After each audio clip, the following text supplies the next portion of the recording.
I had letter of credit financing. I took risk of transportation, and it was close to $10 million worth of rebar at that time.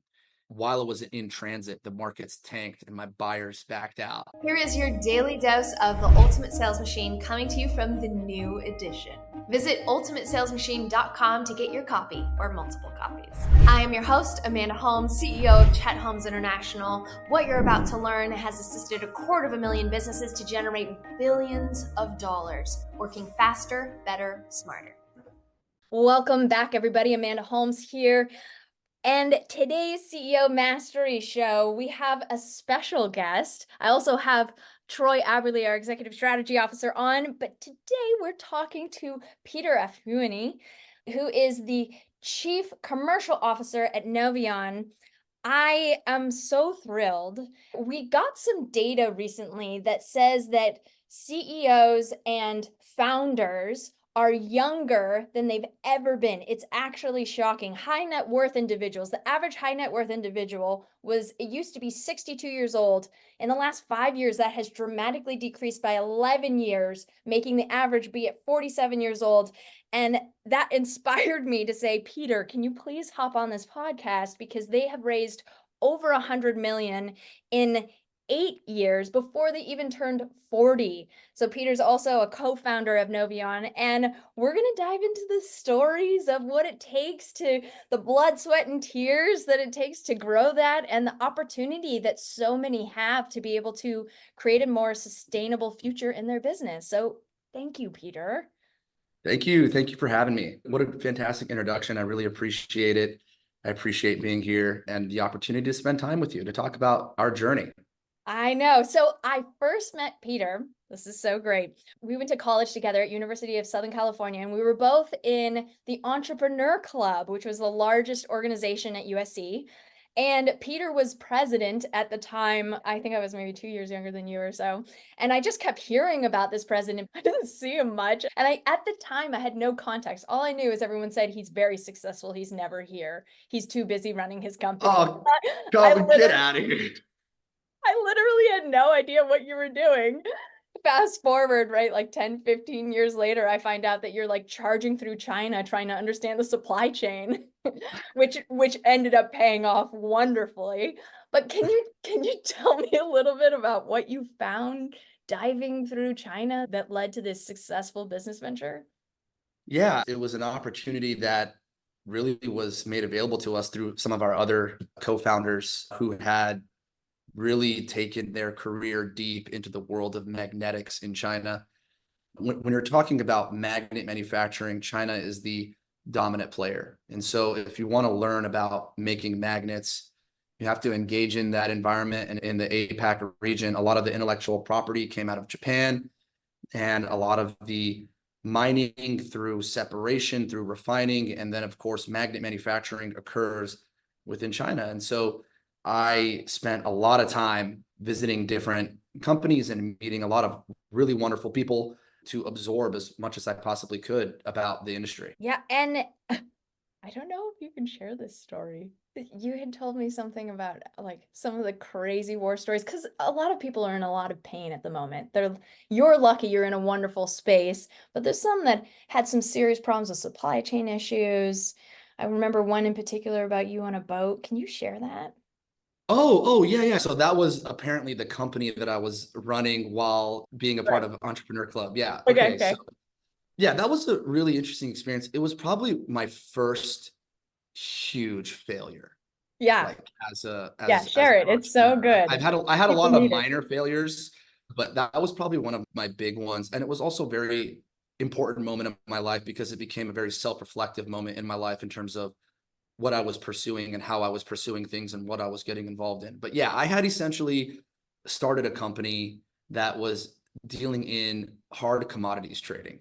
And, it was essentially just buying steel and lumber and things that were used for construction projects and leveraging price arbitrage, regional price arbitrage to make the margin. Okay. Mm. And so I had bought a barge load, literally a barge load of Turkish rebar. Okay. And I had financed it using a letter of credit. And I did this was right as I graduated from the University of Southern California, and I had turned down all my job offers, and which is in hindsight still really great move that I did. But I don't know if everybody remembers, I graduated in 2008, and 2008 is when we had the global financial crisis. And so a lot of markets tanked, the steel markets being one of them.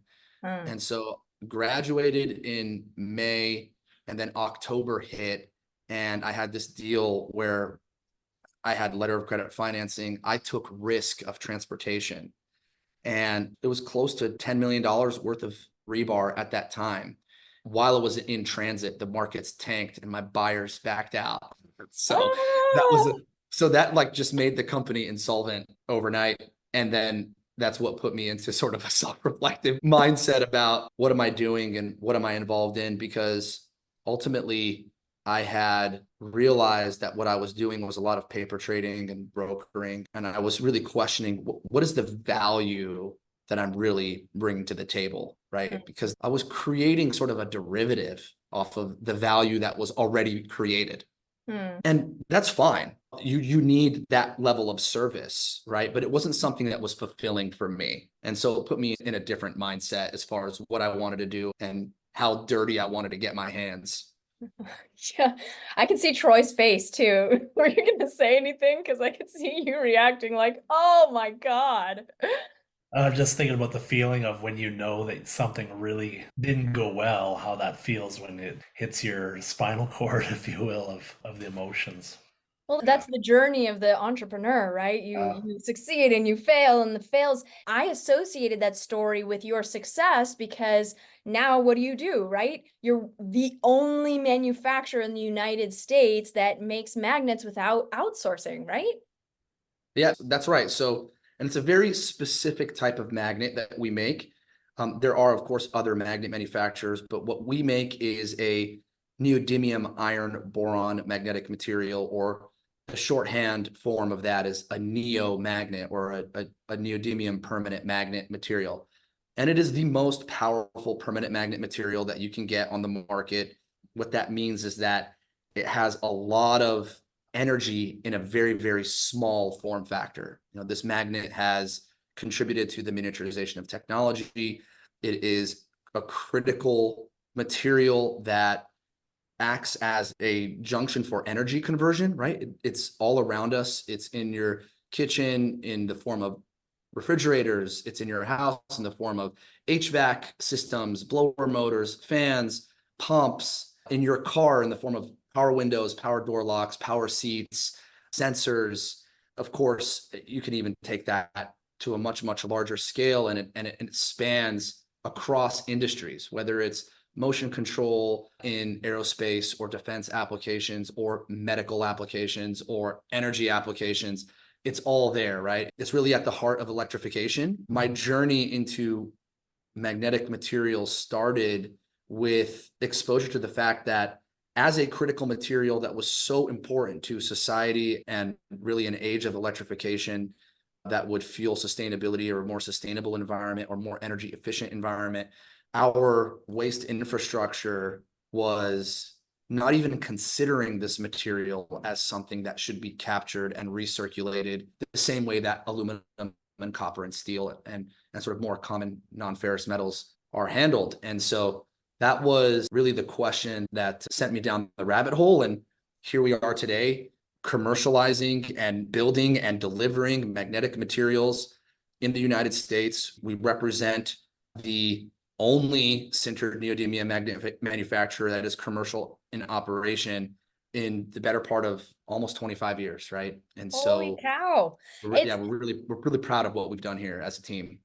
For me, that's like a $10 million error was so painful that it launched out 100 million and more, right? This is just the beginning. You're at the cutting edge of what we're seeing for manufacturing, sustainability, and I don't know how you feel about recycling, but recycling of magnets, right? Yeah, that was really our breakthrough technology that allowed us to overcome a lot of the barriers. And they were very, very real barriers.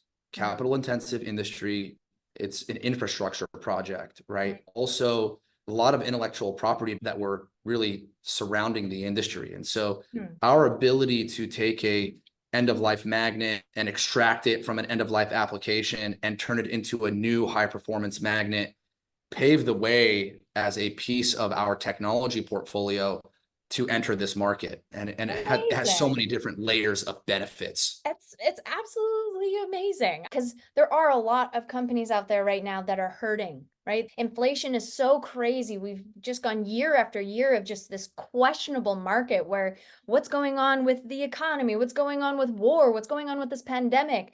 And I feel like there's so many CEOs out there that just feel beaten to a pulp, and they're like, I can't handle it anymore. But to hear this story of what you created in a time of despair and then changing it into an opportunity, that innovation. I mean, I also read that Fast Company celebrated you as the most innovative manufacturing company of 2023. That's magnificent. So innovation, right? Necessity breeds innovation, and you are a walking demonstration of that. Thank you. I really appreciate that. It takes a team, right? I can't take all the credit. I'm one of 4 founders. We have a wonderful technology and engineering team that has really propped up the technological capability of this company. We have close to 100 people now, and every single person plays an important role in helping us accomplish our goals. And so I cannot stress that enough. There's no way that I would have been able to do this by myself. That's for damn sure. Oh, that's great. Can you give an example of somebody that, because for all of the companies that are listening to this, maybe they don't even realize that they may have something that could be recycled and be reused. So can you give me an example of a client? Yeah, so e-mobility devices are the example that Amanda's talking about. So we had set up the national sort of recycling and take back program for Bird scooters, where we were taking all of their end-of-life scooters and extracting not only all of the other kind of commodities associated with an end-of-life scooter, like the aluminum and the lithium-ion battery and the steel and so on and so forth, but especially the magnet component, which is a critical material, and we were pulling that and using that as a feedstock. But magnets are pretty much in motor applications. So think of them as a sister to, or a sibling to, the battery world, the lithium-ion battery or energy storage world. Wherever there is energy storage, there must be energy conversion. And magnets play a very, very important role in energy conversion. So anything that's motion control or actuation, or taking an electrical signal and converting it into mechanical motion or vice versa, is where you will see a magnet. And in our case, there is no technological rival with regard to performance to the neodymium magnet, right? Like, that is the best permanent magnet you can procure for most applications that operate in an upwards of, let's say, 200 degrees C, which is a lot, right? And if you're getting beyond 200 degrees C, you're looking at space-related type applications that will need a different type of magnetic material. Fascinating. Okay. I want those that aren't thinking about it right now. Okay, all right. So let me give you a list. Hard disk drive magnets. Hard disk drives have magnets. Wind turbine generators have magnets. These are critical parts of our feedstock for collection. Hybrid electric vehicle drivetrains. So, an automotive scrap company may be recycling full-blown vehicles. We'll target the hybrid electric vehicles, and we'll extract the drivetrain out of that in order to be able to pull the magnet out. Then that, of course, adds value. Heart monitors, pumps, the cooling pumps in data centers. That's another one. E-mobility devices, scooters, that's an obvious, electric bikes, electric vehicles, right? So all of these things have magnets in the drivetrain or within their system of components. Okay. So really, our customers are companies that are tier 1, tier 2 within sort of OEM supply chains. We're dealing with motor manufacturers, in some cases OEMs that are fully integrated in terms of their motor development, but mostly dealing with motor manufacturers. If I could add to that, what does that, having programs like this creates a different position than in terms of the world environment impact, because you're able to actually provide something that saves X amount of tons of scooters ending up in a stockpile. It's very much connected to what we were talking about earlier with regard to the supply chain and the APAC region and sort of the dominance of the supply chain in the APAC region, having an ability to leverage an end-of-life material stream creates the opportunity for circular economy. And that circular economy can really mitigate supply chain risk, right? And it mitigates supply chain risk against price volatility because the rare earth markets, which drive the prices for these permanent magnet materials, are highly volatile. They are opaque markets and fluctuate on big swings. There's a lot that's happening in the world now with regard to US-China relations that has an impact, right? So our ability to make a high performance magnet using end-of-life material is a great way to mitigate against that risk in some capacity. That does not take away from the fact that our capability in itself is a magnet manufacturing capability, right? I mean, we still need to use virgin materials. We still need to buy alloys to make virgin magnets at scale and the volumes that we're talking about. But being able to leverage a circular economy to its maximum potential is beneficial for our business. And it's also beneficial for those who sort of engage with us as a part of their supply chains. And I mean, coming out of COVID, right? It was as if sustainability went from a level 1 to a level 9 or 10. Everyone decided, oh, wow, we have to care about sustainability. And what is the word I'm looking for? I think sustainability is a point of it. I think it's more supply chain resilience, right? We saw a lot of risk and dependency. And I think that COVID was sort of the straw that broke the camel's back. Yeah. Right. Because in our industry, there was a bunch of other things that happened, right? There was massive price spikes for rare earth materials. I'm talking like thousands of percentage points in terms of how the price increased. And that frustrated the market, but it wasn't enough to do a full departure. There were Section 301 tariffs that were put on, and that sort of created a whole level of frustration, right? With regard to how businesses were able to operate effectively within their supply chain. And then COVID happened. When I talk to customers now, everybody has a multi-sourcing strategy. Everyone is looking for ways to diversify their supply chain. How can they mitigate against a centralized supply chain in the APAC region? Can they look at regional supply chains? And price becomes sort of tertiary to the conversation, right? It's not I even secondary, love that. right? So that In a world where everyone, I mean, statistically, we're seeing this, that across so many industries, people are more focused on price than they have ever been because of inflation. But you're living in a space, this special rainbow land, where people don't care about price. well, I'm not going to go as far fetched and say they don't care about price, But it's but less.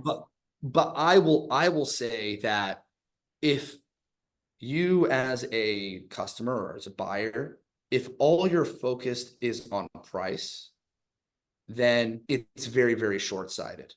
And you're not looking at the strategic implications of building out a supply chain when you're only looking at price. Because there are considerations that need to be taken into account, like resiliency, diversity, lead time. There are other functions and levers, market volatility, that will ultimately impact total cost of delivered goods.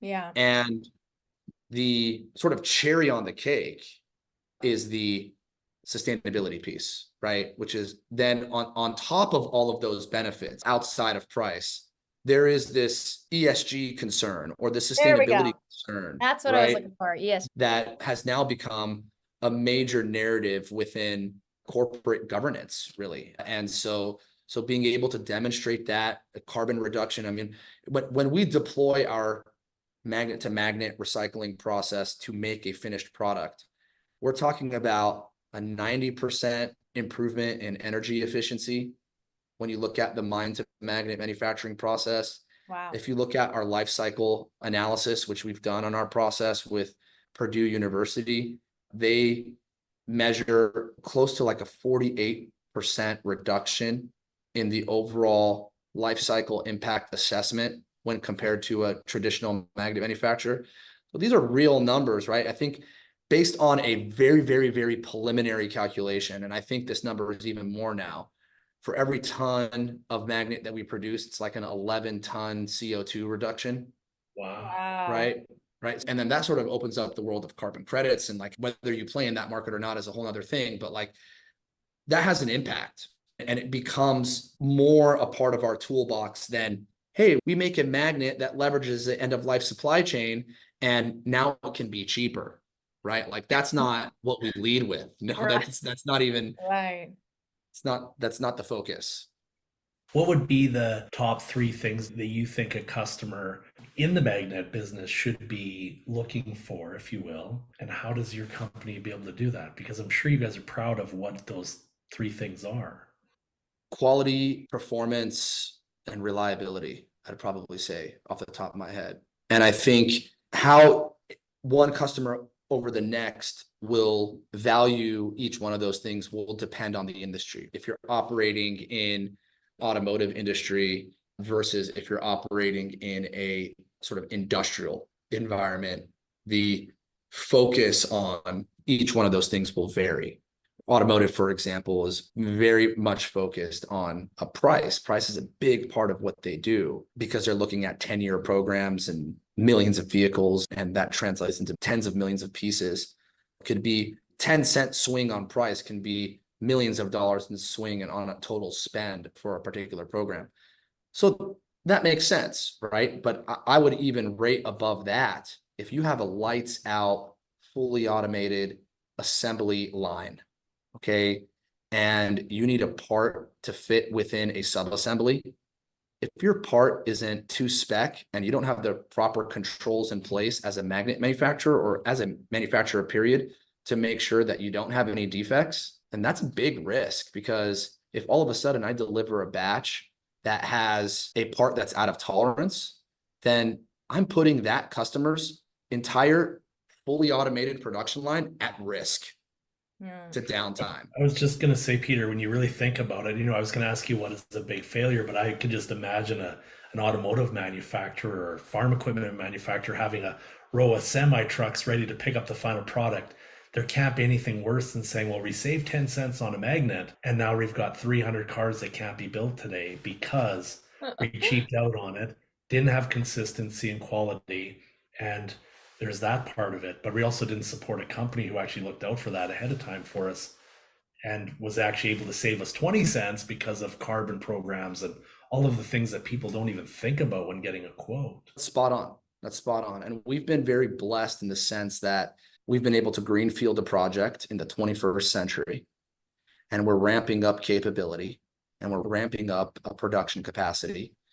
And we have really the opportunity to tack on to our sales pitch the ability for customers to participate in how we build out process to make them feel comfortable from a quality perspective. And Love for that. those that think about becoming your customer, it's just such a topic right now. We're seeing it with our clientele. I was just at a mastermind this weekend where a manufacturer was saying, I'm trying to find more ways to be sustainable because it's something that my competition is doing. It's something that my clients are asking for. Do you have this? Especially if they're millennial buyers. Much more millennial buyers are asking if you have some sustainability, that they want to see that competitive edge and that you're thinking about it. This is critical. And then also, if for those that are listening, those that are on the selling side, we had just one of the keynotes that I gave a couple months back was talking about the ROI of somebody that's looking for an immediate ROI versus the sustainability ROI. I mean, their ROI, they're expecting to get 10 years from now, 15 years from now, if you put it into the sustainability bracket, versus if you're just talking about, how quick can I get an ROI as fast? It changes the whole buying criteria when you start putting more eggs into that basket of sustainability. So it's fascinating that you're saying if pricing is such a big conversation, then they're not my ideal client, because we're more about quality, right? We're more about making sure that you don't break down so that your $10 million isn't sitting on a barge in the middle of the ocean and you have nothing to do, right? That's very true. And I mean, I'm even seeing it now in contracts, right? I mean, when I see contracts, I'm starting to see very specific clauses tied to sustainability reporting and how often that can be reported, so Wow. that they can capture that information. And they usually want it for free, and I never give it to them for free, but that's the nature of the game. Yeah, I mean, we just recently had a client where their whole world is around recycling in a different industry completely. They do it in trade show booths. They recycle trade show booths and they report on that, but they only report to it in their biggest clients. And we thought, why wouldn't you report to it in your smaller clients too? Because they should be celebrating that they're saving landfills. 2 minutes left. Where do people find you, Peter? Where do people find the company? Yeah. Okay. So website is noveon.co. Spell that for And them. noveon.co. You can find me on LinkedIn, Peter Afiuny. Message me. I'm pretty responsive. I'll eventually respond. And then, of course, you can contact us through our website and somebody will get in touch with you if you're interested in learning more. That's pretty much where you can find us. Well, I have to say that this is another, so I teach in our training programs about how there's people in your network that are doing wonderful things that maybe you just haven't contacted in a while. And I hadn't talked to you in, man, like, I don't know, like a decade. I saw you on the phone. I randomly reached out and found out that you were in Austin when I was in Austin, and we got to meet up, and here we are. Now we're celebrating your wonderful achievements. Yeah, thank you. And yours too, Amanda. I mean, there's a lot that you've done over the last 10 years since we last spoke. That's been remarkable. And I'm very, very proud to have reconnected with you and to see the level of growth that you've been able to achieve with what you're doing. And so it's been an honor to be a part of it now and in a more formal way. And I'm happy that we've taken the effort to continue to stay in touch now. It's pretty great. It is great. Anything you want to add, Troy?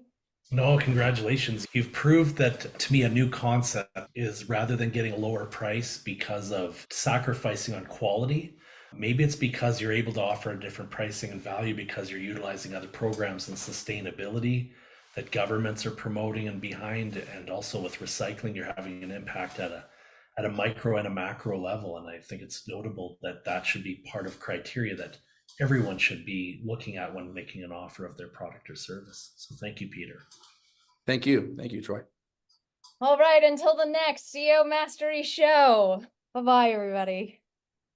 Make sure to get your copy or copies at theultimatesalesmachine.com. There's a lot of special bonuses that you can't get going to Amazon, so make sure you check it out at ultimatesalesmachine.com.